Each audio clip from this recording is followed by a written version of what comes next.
I was lucky enough that the expert that I wanted to visit was part of the U21 network, actually, because there was not a lot of expertise in the topic that I am doing research on, particularly on modelling nutrition interventions. And so I wanted someone with knowledge on the topic. But also Australia was a very good destination because they had implemented this policy in contrast with the UK that hasn't yet done it. So they have practical experience on implementing food fortification. So I got to work with experts that did the evaluation prior and post implementation, but also in a country that had experience on doing the sort of intervention that I was looking into. For my visit, I expected to sit down and have at least a one-to-one meeting with this expert that I was so keen to know from.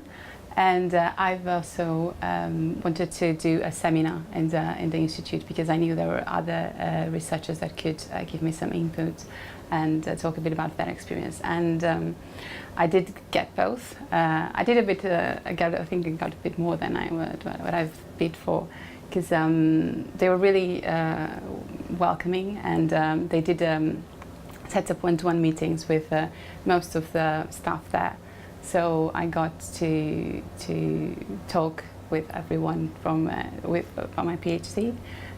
There was a seminar for the whole Global Health Institute in the University of Melbourne, which was really helpful as well, and even for social activities and lunch and dinners with everyone. So I did feel part of the team, which was more than I was expecting to get from it. It was really good. So the benefits for the present, I came up with I think my confidence boosted a little bit. It was good to be out of my comfort zone, talk to so many experts that they didn't know me and I haven't met them before, and everything went really well. So I was quite confident with my work and my ability of at least explaining what I'm doing, and that was really good. Also, the thesis will come out stronger because there will be a part of international section that I think will make it stronger and will help me also in my viva to apply what I've learned there, and my experience in talking about my work will come out, I think, a bit better. For the future, I can think about networking. I've made good contacts and people that I'm still in contact with. So I think any research collaborations that may come in the future or career opportunities, I know I have a good link there and I can rely on that at least to go further. So yeah. Oh, I would say just do it. It's a tremendously good opportunity, and most of the colleagues I've talked about it, they seem to be worried about time, and it's very important when you're doing a PhD, you want to do things on time. But I don't think the application process, neither the time you spend there, is a waste of time. So you take a lot out of it than comparing to what you invest.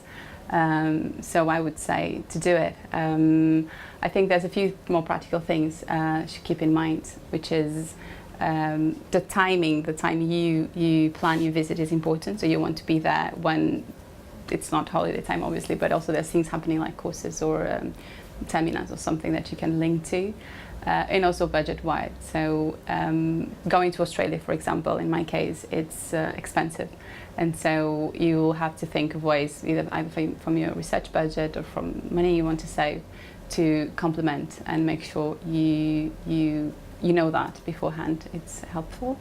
I applied for the scholarship because since the beginning of my PhD, I've been in contact with researchers from the States, Canada and Australia, and I've realized from early on that I would benefit from such experience.